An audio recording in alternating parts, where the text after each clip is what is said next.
everyone, this is Kritika Shekhawat. Welcome to my YouTube channel. This is a brief introduction about me. I was All India rank 36 through UPSC CDS entry in 2017. I am also recommended from 21 SSB Bhopal and 3 FSB Gandhinagar. इस video में हम zag entry के बारे में discuss करेंगे. Age criteria, eligibility criteria, आपकी training कितने साल की होने वाली है, आप ट्रेनिंग के लिए कहाँ जाएंगे, ये परमानेंट कमीशन है, शॉर्ट सर्विस कमीशन है, जो भी सारी चीज़ें हैं वो सब हम इस वीडियो में डिस्कस करेंगे. 33rd कोर्स है जो ये अक्टूबर 2024 में स्टार्ट होने वाला है. और कहाँ कमेंस होगा? OTA चेन्नई में ये कोर्स कमेंस होगा शॉर्ट सर्विस कमीशन के लिए. आपको पता है कि IMA देहरादून में जितने भी कोर्सेज होते हैं वो परमानेंट कमीशन के लिए होते हैं, और OTA चेन्नई में जितने भी कोर्सेज होते हैं वो शॉर्ट सर्विस कमीशन के लिए होते हैं. दैट इज़ 10 ईयर्स की सर्विस के बाद में आपके पास 3 ऑप्शंस होते हैं.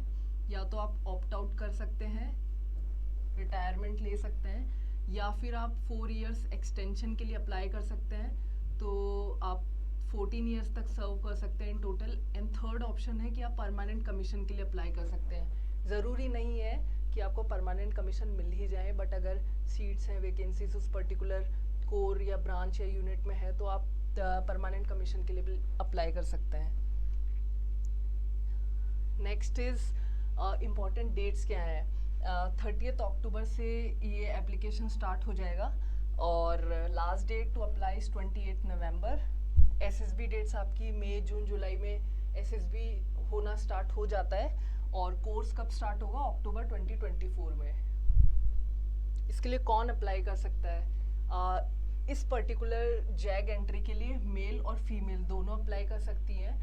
उन्हें लॉ ग्रेजुएट अगर वो हैं या उन्होंने अपनी ग्रेजुएशन लॉ में की है, लॉ के साथ में और भी क्राइटेरिया है जो उनको फुलफिल करना पड़ेगा, then they can apply. Age limit की हम बात करें तो 21 से 27 के बीच में जितने भी स्टूडेंट्स हैं वो सब इसके लिए अप्लाई कर सकते हैं. और अगर देखें तो हम 2 जुलाई 1997 से 1 जुलाई 2003 तक के बीच में जितने भी बच्चों का बर्थडे आता है वो सब इसके लिए एप्लीकेबल हैं. ये दोनों डेट्स भी इंक्लूसिव हैं, मतलब अगर आपका इस पर्टिकुलर डेट पे या इस पर्टिकुलर डेट पे भी बर्थडे आता है तो you are eligible for this particular entry. Next is educational qualification. Law graduate का हमने बोला है कि आपको लॉ ग्रेजुएट होना है. उसके अलावा भी एक कंडीशन है जो आपको फुलफिल करनी है. सबसे पहला, अगर आपके 55% होने चाहिए LLB डिग्री में.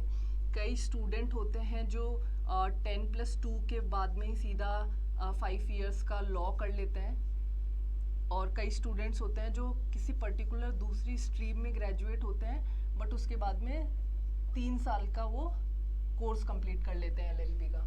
तो दोनों ही एलिजिबल होते हैं. जिन्होंने 3 साल का लॉ वाला कोर्स किया है और 5 साल का जो 10+2 के बाद में किया, वो दोनों एलिजिबल हैं.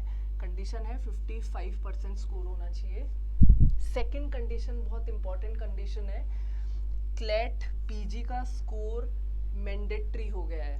सपोज आपका अक्टूबर 2024 में कोर्स स्टार्ट हो रहा है तो क्लैट PG का आपका स्कोर कार्ड आपको SSB ले जाना पड़ेगा. और स्कोर कार्ड कितना पुराना होना चाहिए, ये एक बहुत इंपॉर्टेंट पॉइंट है. प्रीसीडिंग ईयर का होना चाहिए. मीन्स अगर आपका अक्टूबर 2024 का कोर्स है तो आपके पास 2023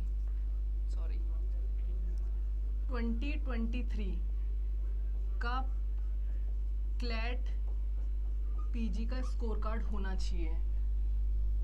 आपका अक्टूबर 2024 में कोर्स स्टार्ट होगा और आपके पास क्लैट PG का स्कोर कार्ड जो होगा वो 2023 का होना चाहिए. बहुत क्लियरली नोटिफिकेशन में लिखा होता है preceding year. Preceding year means जिस साल आपका कोर्स स्टार्ट हो रहा है उससे जस्ट पिछले वाले साल का स्कोर कार्ड. तो ये 2 चीज़ें हैं जो बहुत मैंडेटरी है, और अगर आप ये कंडीशन फुलफिल करते हो then you are eligible for this exam. Next is vacancies कितनी है. अच्छा, इस पर्टिकुलर जैग एंट्री में ना वैकेंसीज बहुत वेरी करती हैं. कभी कुछ होती है, कभी कुछ होती है, बट अगर हम सिर्फ लास्ट वाले नोटिफिकेशन से अंदाज़ा लगाएं तो सेकंड वाला जो कोर्स था उसमें मेल की 5 वैकेंसी थी और फीमेल की 2 वैकेंसी थी। तो ये 5-6 अराउंड रहती है, ये 2 से 4 के बीच में वेरी करती है, चेंज होती रहती है, बट इतना हम मान के चल सकते हैं कि इतनी रहने वाली है। नेक्स्ट इज ट्रेनिंग कहाँ होगी। जैसे मैंने बताया कि ये शॉर्ट सर्विस कमीशन के लिए है, तो इसकी ट्रेनिंग OTA चेन्नई में होगी और 11 मंथ्स की ट्रेनिंग रहती है, 49 वीक्स जो हम बोलते हैं, और OTA चेन्नई में ये ट्रेनिंग आपकी होगी, चाहे आप मेल हो चाहे आप फीमेल हो। नेक्स्ट इज कैसे अप्लाई कर सकते हैं, वही है सेम, ज्वाइन इंडियन आर्मी की वेबसाइट पे आपको जाना है। अभी ये नोटिफिकेशन ऑफिशियली आया नहीं है, जैसे ही आएगा 30 अक्टूबर से एप्लीकेशन स्टार्ट होगा। आपको ज्वाइन इंडियन आर्मी पे जाना है, ऑफिसर एंट्री ऑप्शन दिखेगा, अप्लाई लॉगिन वाला, उस पर क्लिक करना है, रजिस्टर करना है। अगर आप ऑलरेडी रजिस्टर्ड हैं तो आपको सीधा लॉगिन करना है, रजिस्ट्रेशन मैंडेटरी नहीं है, और रजिस्ट्रेशन के लिए आधार कार्ड नंबर होना मैंडेटरी है, उसके बिना आप रजिस्ट्रेशन नहीं कर पाओगे। देन अप्लाई ऑनलाइन करना है और एलिजिबिलिटी चेक करनी है और अप्लाई पे क्लिक करना है, जो कि आपको जैग एंट्री एक ऑप्शन दिखेगा, उसके आगे अप्लाई का ऑप्शन होगा, आप उस पर जाके अप्लाई कर सकते हैं। एप्लीकेशन फॉर्म खुलेगा, उसमें अपनी सारी पर्सनल डिटेल्स, प्रीवियस SSB की डिटेल्स, एजुकेशनल क्वालिफिकेशन और जितनी भी चीज़ें हैं वो सारी फिल इन करनी है और कंटिन्यू करके सबमिट कर देना है, and then you are good to go. So इस वीडियो में बस इतना ही। लॉ ग्रेजुएट्स के लिए गोल्डन अपॉर्चुनिटी है कि अगर आप अपना फ्यूचर देख रहे हैं आर्मी में, और अगर आपको अपनी फील्ड से बाहर नहीं जाना, आपको लॉ में ही रहना है, तो इंडियन आर्मी आपको वो एक अपॉर्चुनिटी देती है। Thank you, please like, comment and subscribe our channel. जय हिंद, जय